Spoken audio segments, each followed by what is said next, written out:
Welcome to the State of Waste for the week ending February 7th, 2021. For this episode, I'm going to give you a recap of some bills that I talked about last week. Also, a letter that Governor Inslee sent to the president of the Washington Education Association, and also the 10 things that Superintendent Reykdal wishes to accomplish this legislative session. There's not a lot of detail provided with that, but I thought I'd read through the list for you so you can have some idea of what he's looking at accomplishing through this legislative session. So again, my name is Paul Jeffries. There's an email address if you do want to get information regarding a bill or want some more in-depth information. Feel free to email me. I'd be happy to get back to you and let you know and try to answer your questions. So a quick recap. House Bill 1121, which is the emergency waiver of graduation requirements.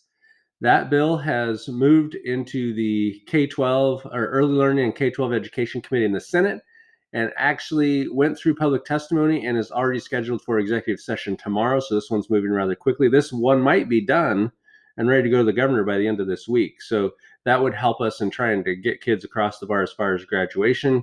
There is a requirement added in there that schools must keep track of what they're waiving and why they're waiving it as an accountability measure. So that currently is in there. We'll see if the Senate adds any amendments to that at all. House Bill 1131, that is the private school waiver that just matches the public schools.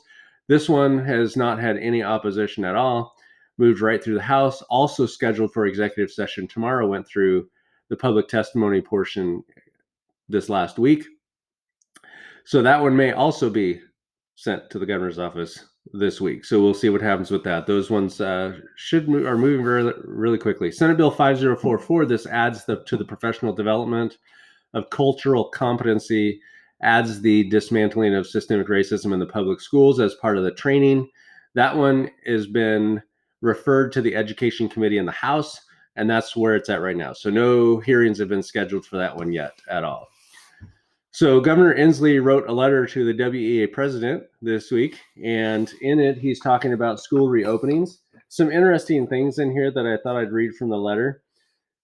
He does talk about educators during the period of remote learning. Your members' innovation and creativity at maintaining a relationship with their students has been heroic, but all educators realize that the in-person relationship is magic and essential. I'm not sure about the magic piece unless we're going to teach magic.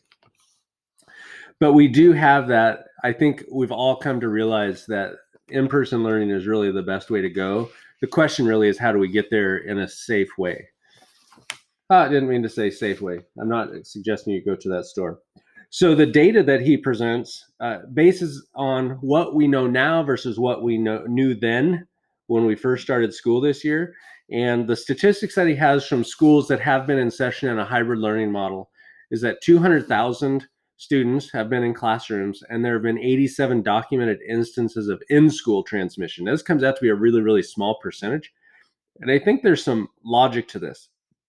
As schools are required to toe the line as far as the protocols go for keeping everybody safe, that's going to be a lot more in control of people to do if students are in school. Like, they'll be required to wear masks. They'll be required to keep safe distance. And at our school, we've talked a lot about, if you're not going to do that, then you're choosing to learn remotely, which the kids want to be in school. And from a lot of the hybrid classes that have been going on, kids have been doing fantastic keeping their masks on because I think they want to be in school. And they know that to stay in school, they need to follow these protocols to keep everybody safe. So there is some evidence that suggests that it is safer for kids to be in school. There's less likelihood of transmission within the school because the protocols are followed. I don't know how many people have gone to the stores and you see people not wearing masks, and it's crazy because they just kind of choose, and it's hard for businesses to really enforce it. So the schools can be a safer place for it. I do understand still the fear of it, but looking at the data and what we know now from this, it appears that schools are actually one of the least likely places to have the virus transmitted. A compendium of data and science that he attached to the letter says that accumulating data now suggests a path forward to maintain or return primarily or fully to in-person instructional delivery. The preponderance of available evidence from the fall school semester has been reassuring insofar as the type of rapid spread that was frequently observed in congregate living facilities or high-density work sites has not been reported in education settings in schools. This kind of goes back to, there's a logic that schools would not be a high transmissible area, just because we will be following the protocols and making sure that people follow them, I hope. So, however, we have evidence to show that even prior to getting a vaccine, we can limit the spread of COVID-19 within schools by using the safety measures. We are committed to doing that. So it's rather interesting. I thought it was pretty brave of him to send something to the WEA president. And I don't know how many people are paying attention to what's going on in Chicago, but Chicago's having a really hard time getting their teachers back to school, even in a hybrid model. And I do understand the issues of safety, so I don't want to say that there aren't any safety concerns, but the data does suggest that schools are not a highly likely place to catch COVID if it's done correctly. The second thing on this is the superintendent of public instruction. I'm going to kind of go through these. I'm not going to spend a lot of time going over them because he didn't go into a lot of detail. He just outlined his 10 things. So the 10 things that he would like the governor and legislators to increase learning for all students include providing universal access to high quality early learning to our state's youngest learners, offer dual language learning for all students beginning no later than kindergarten, so including a financial benefit for bilingual education and school staff. That's kind of a big one. I think we would benefit from having students learn another language more than just the 2 years in high school requirement. Number 3, substantially shrink summer learning loss in the long term and learning loss due to the pandemic in the short term by balancing the school calendar. This is actually a bill that's in right now that hasn't moved through a chamber yet, but they do want to balance the school calendar. That would not change the number of days. It'd be 180 days, but spread out over the year. You wouldn't have that long summer break like we have now. So that may be coming. Number 4, completely overhaul early literacy and teach students using proven strategies that are grounded in the science of reading. 5, provide students with access to actionable and personalized high school and beyond planning beginning in the middle school.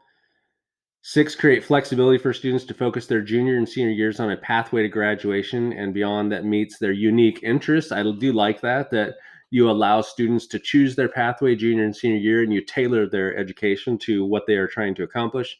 7, eliminate all additional fees for public school students in their last 2 years of high school pursuing their personal pathway through basic education options. That one, I think schools may have a problem with. Like, how do we cover those fees? If the state isn't going to reimburse those fees, I'm not sure how schools can maintain just waiving all the fees. Number 8, transform the 24 credit system and seat time requirements into a pathway system. So as long as they meet all the classes that are aligned with their pathway, then they would graduate. It would not be based on the credits, it would be based on the classes. 9, completely rewrite education governance in our state to empower decision-making in urgent situations and to reduce inconsistent education policy and duplicative efforts. And number 10, deploy an aggressive campaign to attract and retain teachers and support staff of color, which is a powerful way to promote student belonging, retention, and achievement. So those are 10 things that Superintendent Reichdahl is hoping to accomplish, and we'll see how close we get with some of those.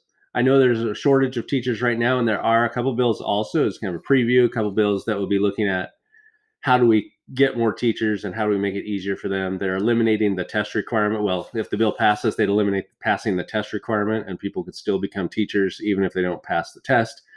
So again, there's some equity issues as regards to tests in order to get people to be qualified to teach.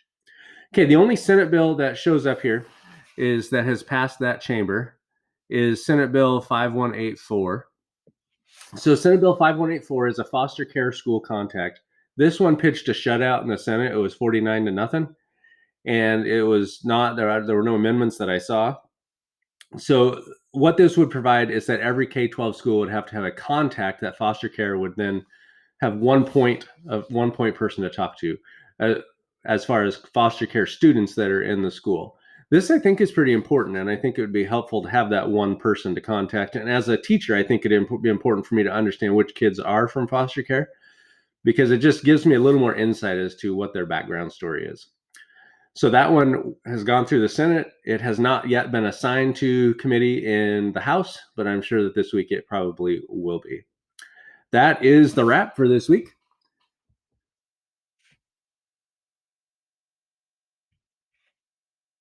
Thank you. If you have any questions, I've put the email address on here again, and I'm going to try to get those links posted in the notes so that way if you did want to look at just a quick summary of the bill, it would be there for you.